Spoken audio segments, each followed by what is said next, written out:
Welcome to the marvelous land of Oz.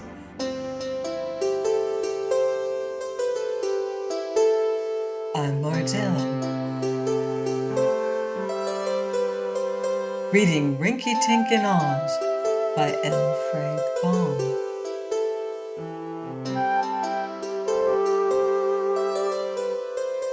Chapter 18. Inga Parts with his pink pearl.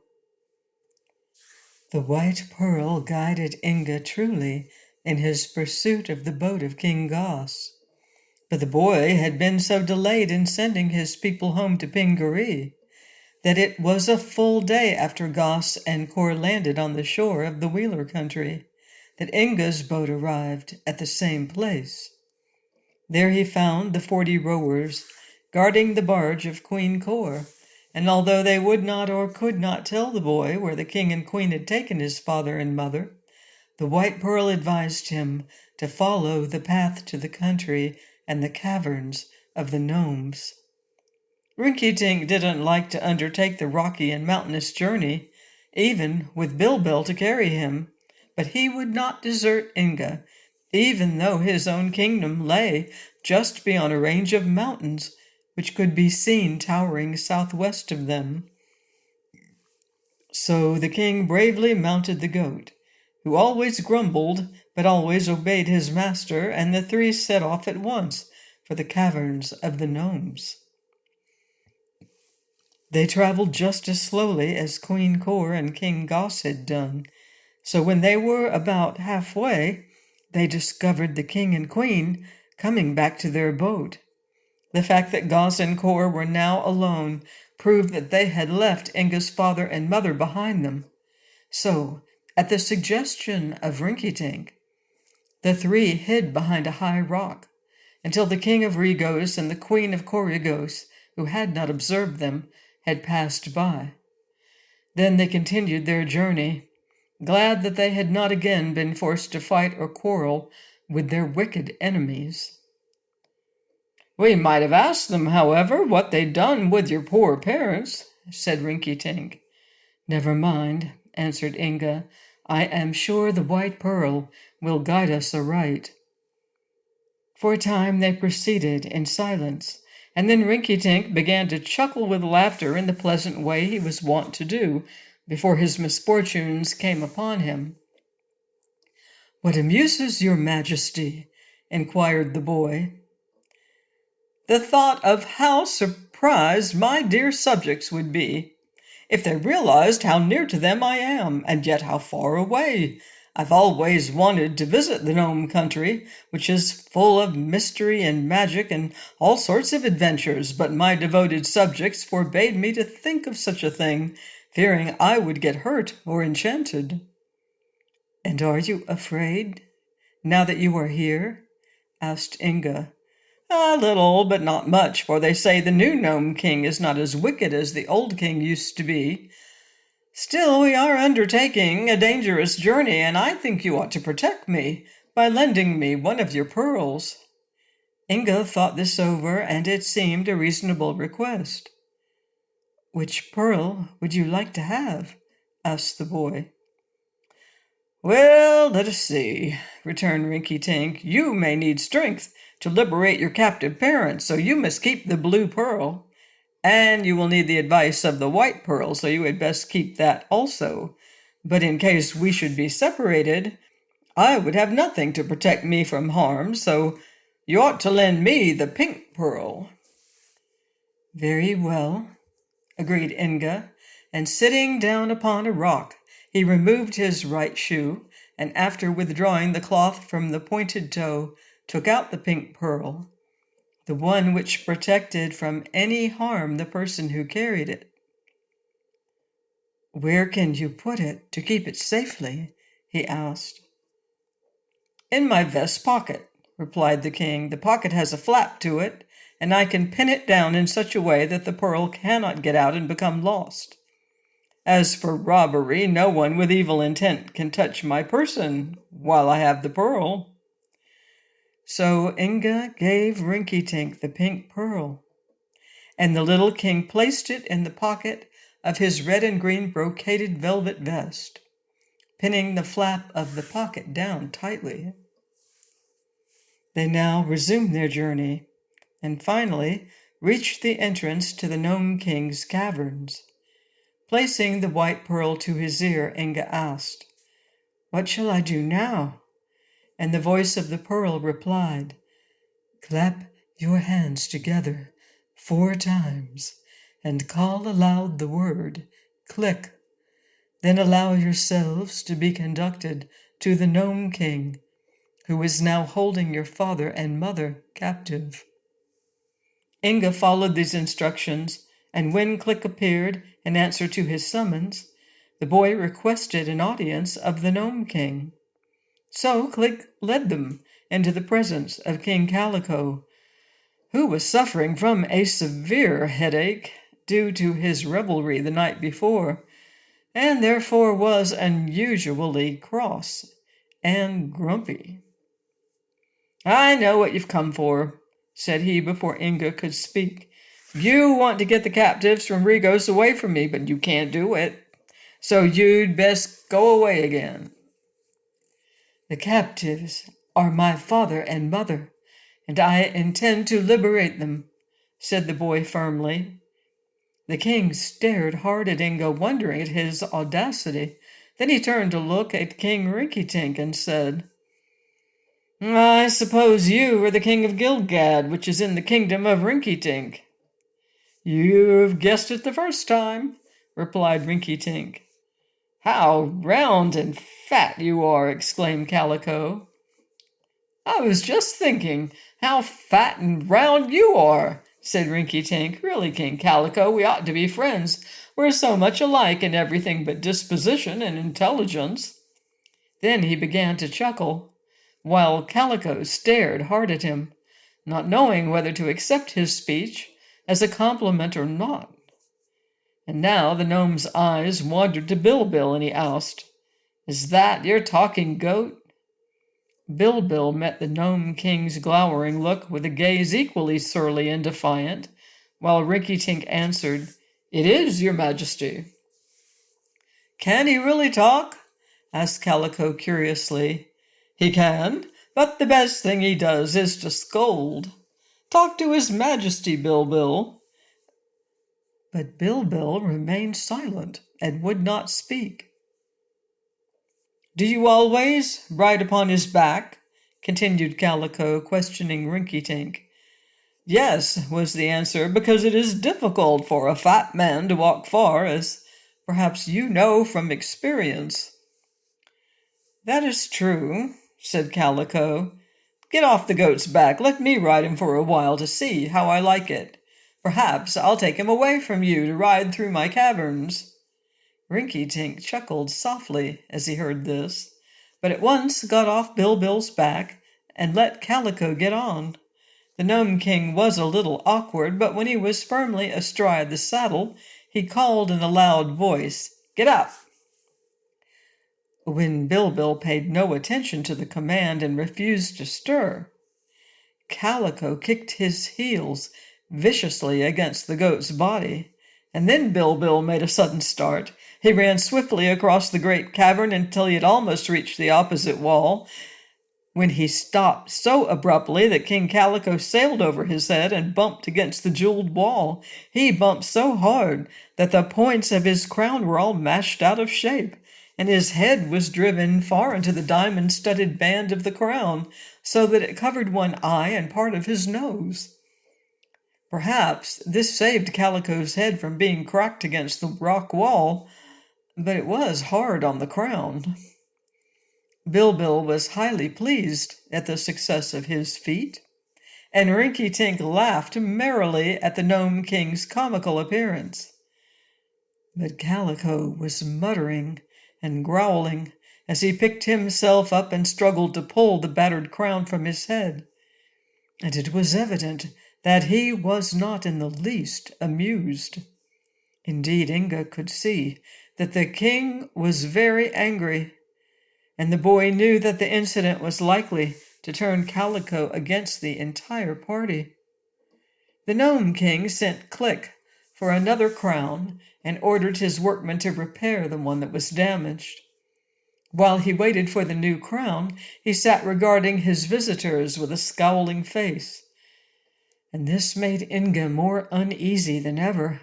Finally, when the new crown was placed upon his head, King Calico said, "Follow me, strangers," and led the way to a small door at one end of the cavern. Inga and Rinkitink followed him through the doorway and found themselves standing on a balcony that overlooked an enormous domed cave, so extensive that it seemed miles to the other side of it.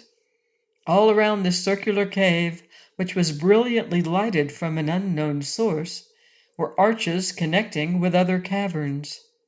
Calico took a gold whistle from his pocket and blew a shrill note that echoed through every part of the cave. Instantly, gnomes began to pour in through the side arches in great numbers, until the immense space was packed with them as far as the eye could reach. All were armed with glittering weapons of polished silver and gold, and Inga was amazed that any king could command so great an army. They began marching and counter-marching in very orderly array until another blast of the gold whistle sent them scurrying away as quickly as they had appeared. And as soon as the great cave was again empty, Calico returned with his visitors to his own royal chamber, where he once more seated himself upon his ivory throne. "I've shown you," said he to Inga, "a part of my bodyguard. The royal armies, of which this is only a part, are as numerous as the sands of the ocean and live in many thousands of my underground caverns. You have come here thinking to force me to give up the captives of King Goss and Queen Kor, and I wanted to convince you that my power is too mighty for anyone to oppose. I am told that you are a wizard and depend upon magic to aid you, but you must know that the Norms are not mortals and understand magic pretty well themselves. So if we are obliged to fight magic with magic, the chances are that we are 100 times more powerful than you can be. Think this over carefully, my boy, and try to realize that you are in my power. I do not believe you can force me to liberate King Kitticut and Queen Garee, and I know you cannot coax me to do so, for I have given my promise to King Goss. Therefore, as I do not wish to hurt you, I ask you to go away peaceably and let me alone." "Forgive me if I do not agree with you, King Calico," answered the boy. "However difficult and dangerous my task may be, I cannot leave your dominions until every effort to release my parents has failed and left me completely discouraged." "Very well," said the king, evidently displeased. "I've warned you, and now if evil overtakes you, it is your own fault. I have a headache today, so I cannot entertain you properly according to your rank, but Click will attend you to my guest chambers, and tomorrow I will talk with you again." This seemed a fair and courteous way to treat one's declared enemies, so they politely expressed the wish that Calico's headache would be better, and followed their guide Click down a well-lighted passage and through several archways, until they finally reached 3 nicely furnished bedchambers, which were cut from solid gray rock and well-lighted and aired by some mysterious method known to the gnomes. The first of these rooms was given King Rinkitink, the second was Inga's, and the third was assigned to Bilbil the goat. There was a swinging rock door between the third and second rooms, and another between the second and first, which also had a door that opened upon the passage. Rinkitink's room was the largest, so it was here that an excellent dinner was spread by some of the gnome servants, who, in spite of their crooked shapes, proved to be well-trained and competent. "You're not prisoners, you know," said Click. "Neither are you welcome guests, having declared your purpose to oppose our mighty king and all his hosts. But we bear you no ill will, and you are to be well fed and cared for as long as you remain in our caverns. Eat hearty, sleep tight, and pleasant dreams to you." Saying this, he left them alone. And at once Rinkitink and Inga began to counsel together as to the best means to liberate King Kitticut and Queen Garee. The White Pearl's advice was rather unsatisfactory to the boy just now, for all that the voice said in answer to his questions was, "Be patient, brave, and determined." Rinkitink suggested that they try to discover in what part of the series of underground caverns Inga's parents had been confined, as that knowledge was necessary before they could take any action. So together they started out, leaving Bilbil asleep in his room, and made their way unopposed through many corridors and caverns. In some places were great furnaces, where gold dust was being melted into bricks. In other rooms, workmen were fashioning the gold into various articles and ornaments. In one cavern, immense wheels revolved, which polished precious gems, and they found many caverns used as storerooms, where treasure of every sort was piled high. Also they came to the barracks of the army and the great kitchens. There were gnomes everywhere, countless thousands of them, but none paid the slightest heed to the visitors from the earth's surface. Yet although Inga and Rinkitink walked until they were weary, they were unable to locate the place where the boy's father and mother had been confined. And when they tried to return to their own rooms, they found that they had been hopelessly lost themselves amid the labyrinth of passages. However, Click presently came to them, laughing at their discomfiture, and led them back to their bedchambers. Before they went to sleep, they carefully barred the door from Rinkitink's room to the corridor, but the doors that connected the three rooms, one with another, were left wide open. In the night, Inga was awakened by a soft grating sound that filled him with anxiety because he could not account for it. It was dark in his room, the light having disappeared as soon as he got into bed, but he managed to feel his way to the door that led to Rinkitink's room and found it tightly closed and immovable. Then he made his way to the opposite door, leading to Bilbil's room, to discover that also had been closed and fastened.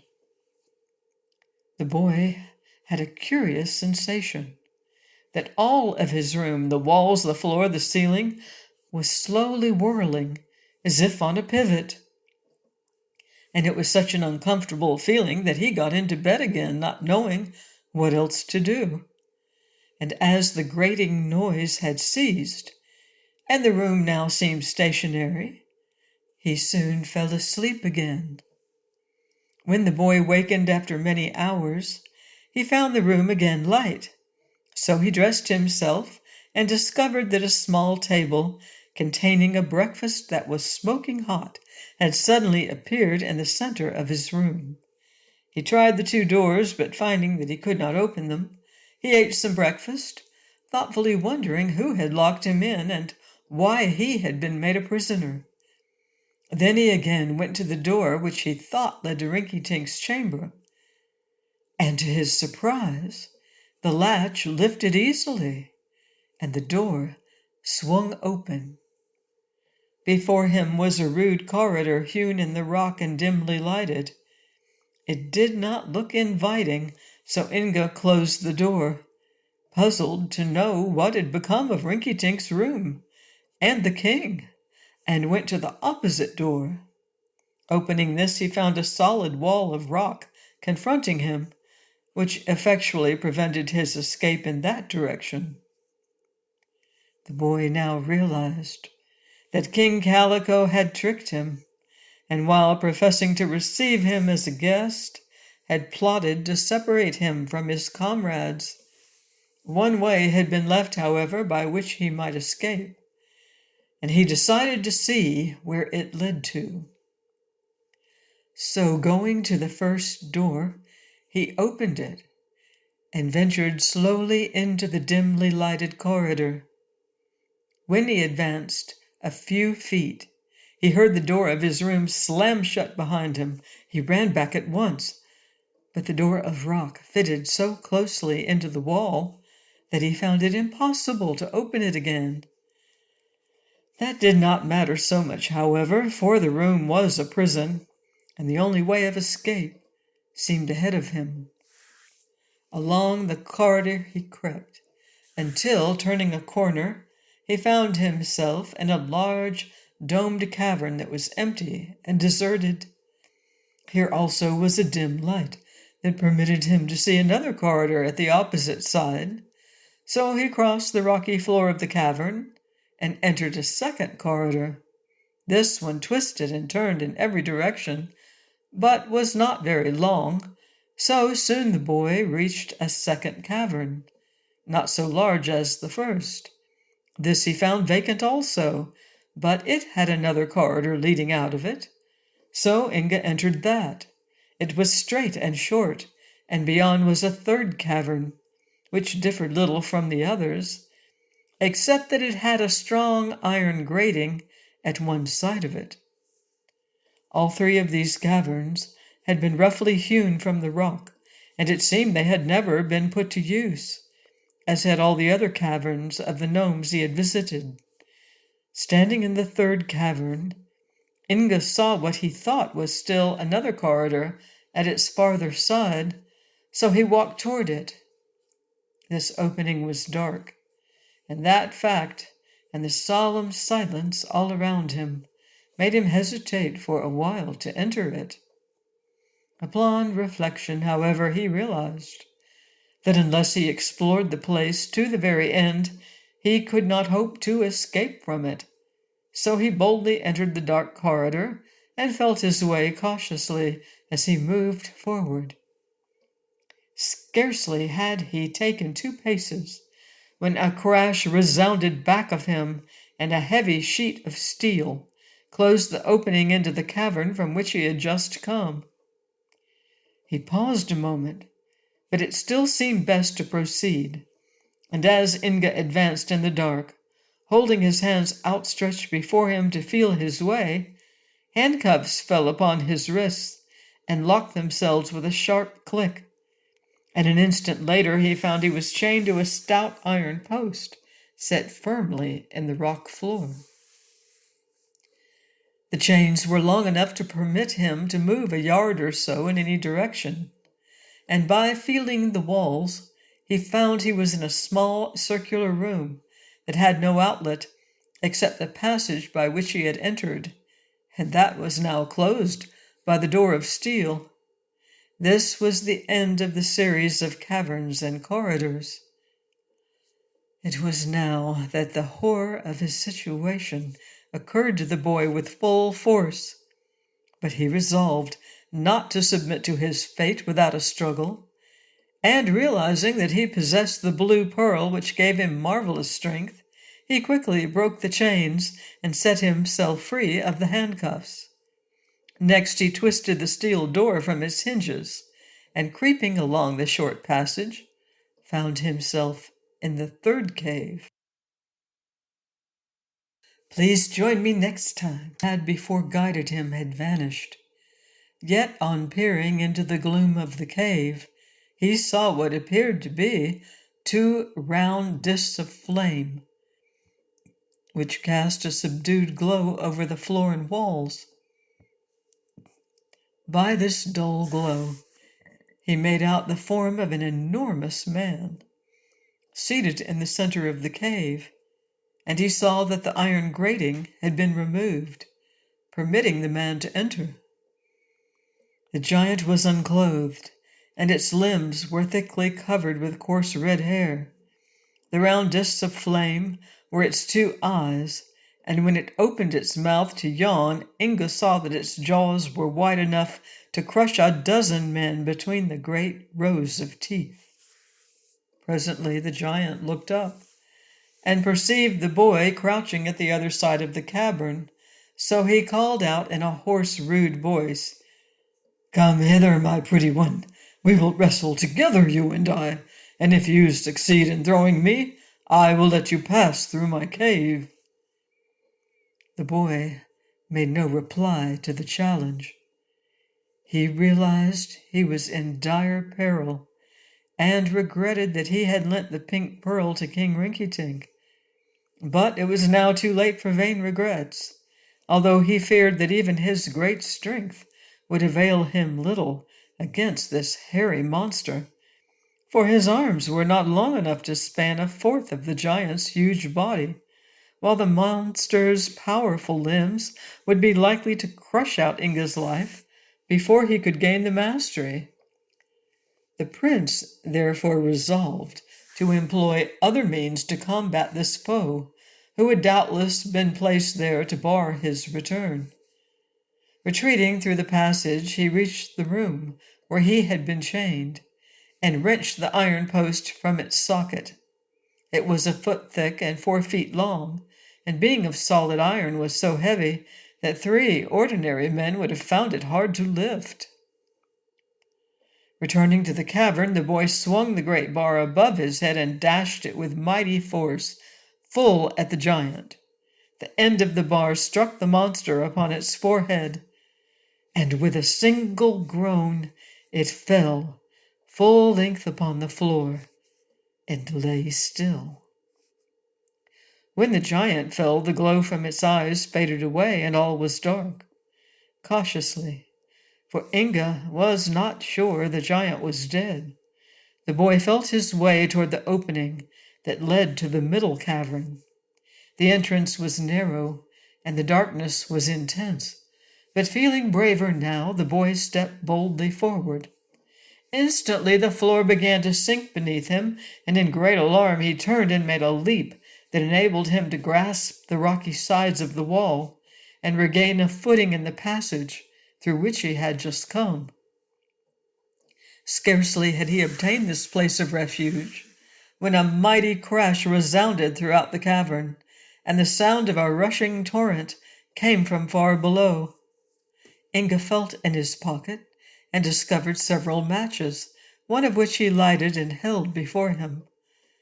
While it flickered, he saw that the entire floor of the cavern had fallen away, and knew that, had he not instantly regained his footing in the passage, he would have plunged into the abyss that lay beneath him. By the light of another match, he saw the opening at the other side of the cave, and the thought came to him that possibly he might leap across the gulf. Of course, this could never be accomplished without the marvelous strength lent him by the blue pearl. But Inga had the feeling that one powerful spring might carry him over the chasm into safety. He could not stay where he was, that was certain.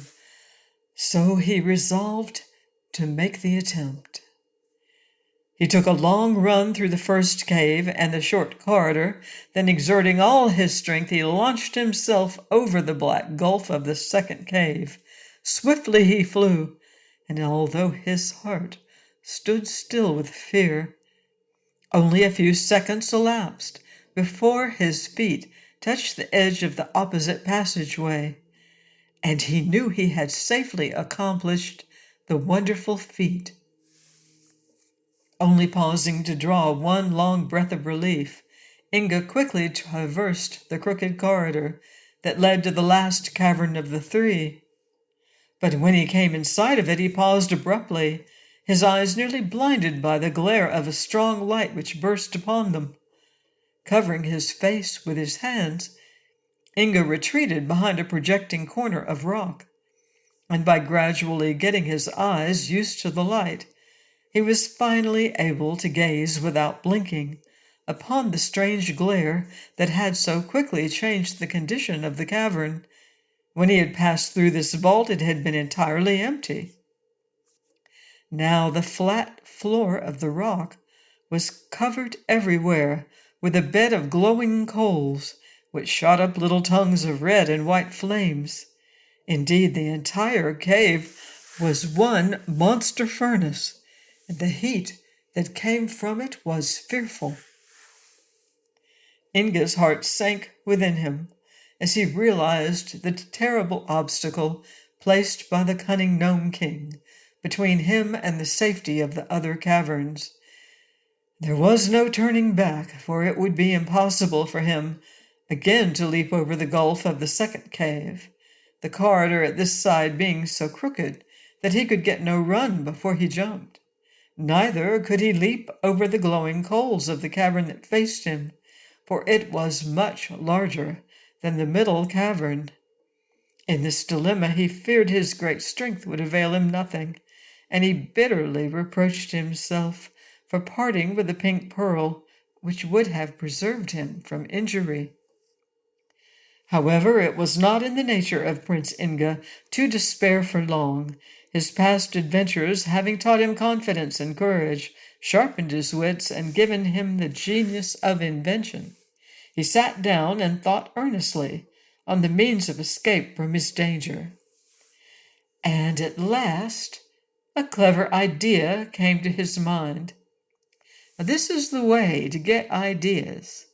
Never to let adverse circumstances discourage you, but to believe there is a way out of every difficulty which may be found by earnest thought. There were many points and projections of rock in the walls of the crooked corridor in which Inga stood, and some of these rocks had become cracked and loosened, although still clinging to their places. The boy picked out one large piece, and exerting all his strength, tore it away from the wall. He then carried it to the cavern and tossed it upon the burning coals, about 10 feet away from the end of the passage. Then he returned for another fragment of rock, and wrenching it free from its place, he threw it 10 feet beyond the first one, toward the opposite side of the cave. The boy continued this work until he had made a series of stepping stones, reaching straight across the cavern to the dark passage beyond, which he hoped would lead him back to the safety, if not to liberty. When his work had been completed, Inga did not long hesitate to take advantage of his stepping stones, for he knew his best chance of escape lay in his crossing the bed of coals before the rocks became so heated that they would burn his feet. So he leaped to the first rock, and from there began jumping from one to the other in quick succession. A withering wave of heat at once enveloped him, and for a time he feared he would suffocate before he could cross the cavern. But he held his breath to keep the hot air from his lungs, and maintained his leaps with desperate resolve. Then, before he realized it, his feet were pressing the cooler rocks of the passage beyond, and he rolled helpless upon the floor, gasping for breath. His skin was so red that it resembled the shell of a boiled lobster. But his swift motion had prevented his being burned, and his shoes had thick soles, which saved his feet. After resting a few minutes, the boy felt strong enough to go on. He went to the end of the passage and found that the rock door by which he had left his room was still closed. So he returned to about the middle of the corridor and was thinking what he should do next, when suddenly the solid rock before him began to move, and an opening appeared through which shone a brilliant light. Shielding his eyes, which were somewhat dazzled, Inga sprang through the opening and found himself in one of the Nome King's inhabited caverns, where before him stood King Calico with a broad grin upon his features, and Click, the king's chamberlain, who looked surprised, and King Rinkitink, seated astride Bilbil the goat, both of whom seemed pleased that Inga had rejoined them. For more magical adventure in Rinkitink of Oz by L. Frank Baum. Goodbye for now. See you in Oz.